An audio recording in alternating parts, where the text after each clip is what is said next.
Salam, Assalamualaikum warahmatullahi wabarakatuh. Selamat siang.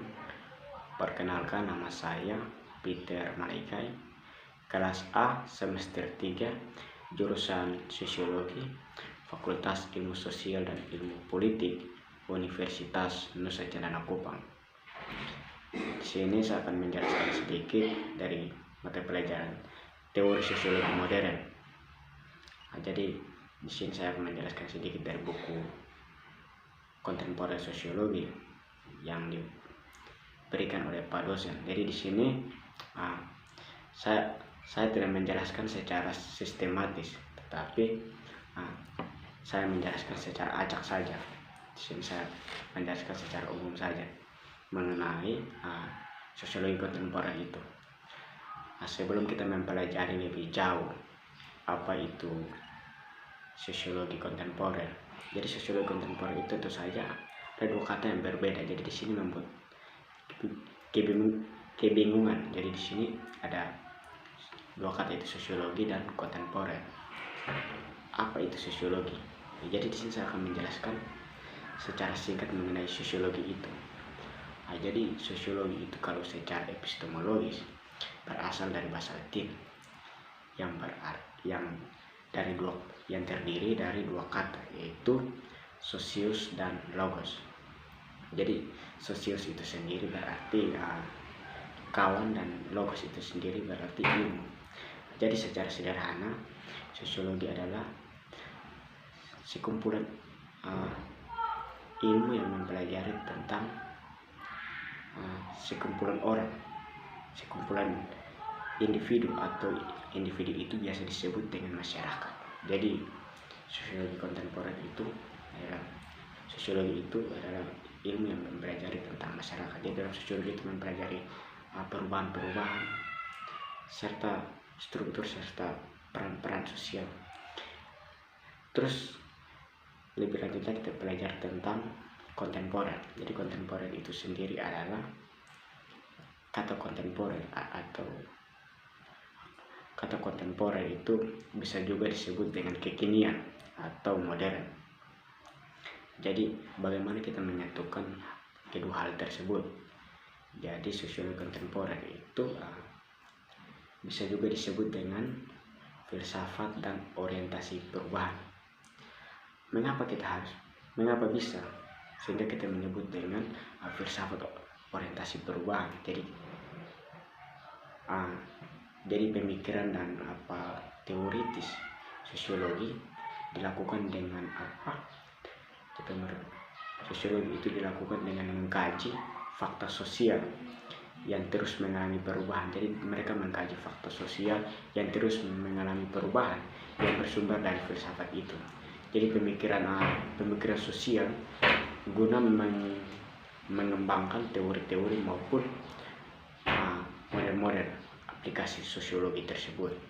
Jadi sosiologi kontemporer itu melalui tahap perkembangan. Jadi bagaimana beberapa masyarakat maju lebih cepat dari orang lain. Jadi masyarakat maju itu lebih cepat mengalami perubahan atau mengalami kemajuan dibandingkan masyarakat yang primitif, karena mereka tidak mau menerima perubahan tersebut.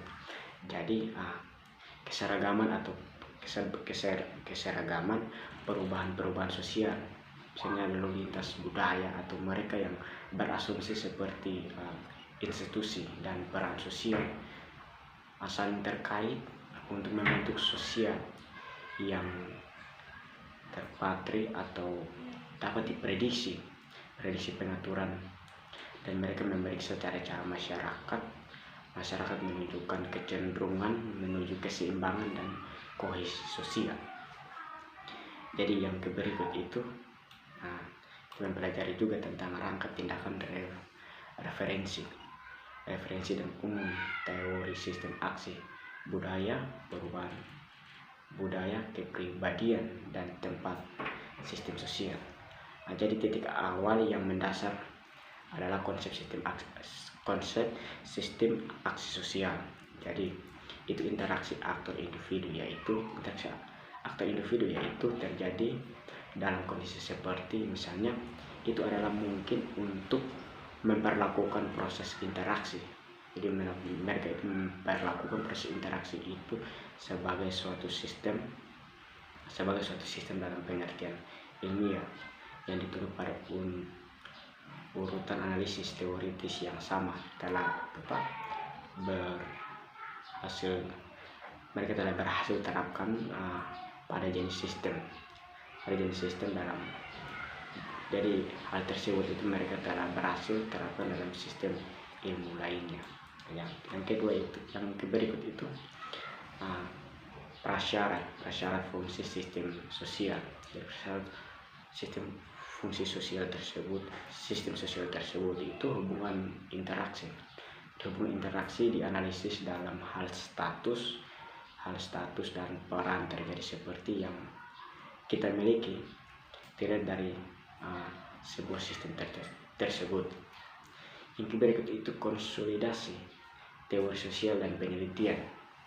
Jadi konsolidasi teori sosial dan penelitian ini mengumumkan minat. Jadi mereka itu dia mengumumkan minat untuk mengkonsolidasi hubungan timbal balik antara sosial teori dan penelitian sosial secara mencurigakan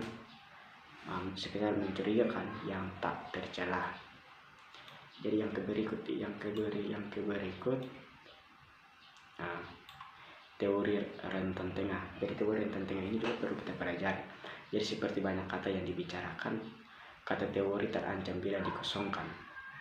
Dari makna tersebut, keragaman item yang menjadi tujuan kata terapan sehingga sering mengaburkan ahli-ahli menciptakan pemahaman. Jadi syarat sosiologi mengacu pada konsepsi yang saling berhubungan secara logis, yang terbatas atau bersahaja dan cukupan daripada merangkul semua yang megah atau indah. Yang berikut itu kita juga perlu mempelajari kodifikasi teori sosiologi tersebut. Jadi kodifikasi teori sosiologi tersebut perlu kita memperhatikan tentang kodifikasi tersebut, khususnya kodifikasi teori substantif. Kodifikasi teori substantif dan prosedur analisis kualitatif dalam sosiologi itu, meskipun alasan yang melekat mengapa ini harus terjadi, analisis fungsional sosiologi sampai saat ini hampir seluruhnya bersifat kualitatif. Jadi kodifikasi ini melibatkan refleksi yang teratur dan disiplin. Jadi ini memerlukan penemuan yang satu itu mungkin memfasilitasi penemuan lainnya. Sebagai arti di sini kodifikasi adalah tertib dan pengaturan, kompak yang pengalaman bermanfaat, sistematis dan prosedur menyelidiki dan dengan temuan substantif yang menyesuaikan diri dengan orang Eropa. Tidak terlepas dari itu, perlu juga kita pahami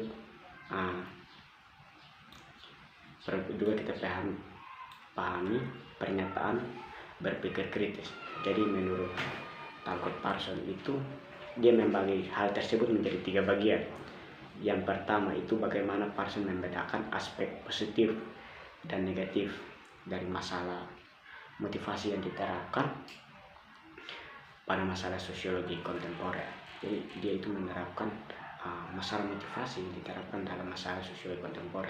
Yang kedua itu apa prasyarat fungsional dari sosiologi sosial. Jadi dan apakah karakteristik yang ditunjukkan.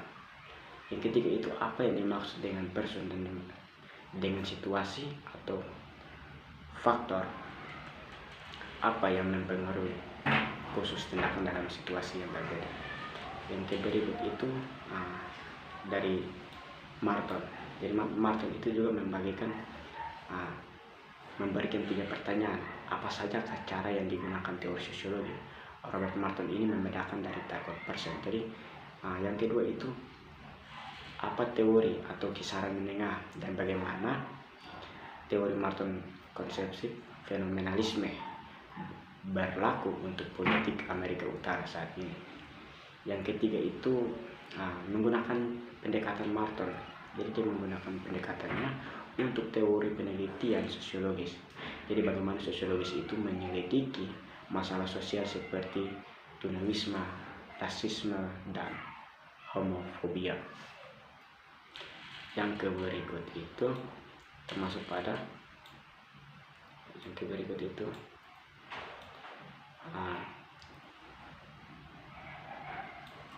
tentang modernisme, budaya, dan perubahan. Jadi modernisme dan perubahan ini juga ada pertanyaan-pertanyaan dari beberapa ahli. Jadi menurut Simal itu dan konteks yang pertama itu dia dalam konteks kehidupan kota modern, apakah bersifat infrastruktur atau ekonomi mendorong terlepas dari emosional, apakah nanti rasa dengan realitas sosial, kemiskinan, fanatisme, dan perang. Yang berikut perubahan yang positif. Jadi perubahan yang positif itu ada feminisme, marxisme, tempat untuk memulai cara berpikir.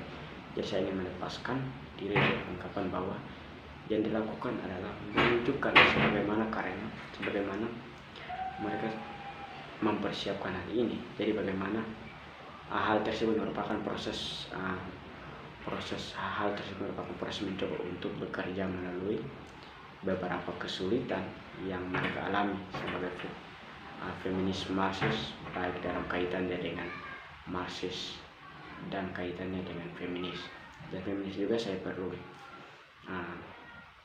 mencoba dan cari sendiri, mudah-mudahan feminisme dalam Marxisme bekerja yang sedang. Oleh karena itu sebagai pengantar saya bicara itu ketika mereka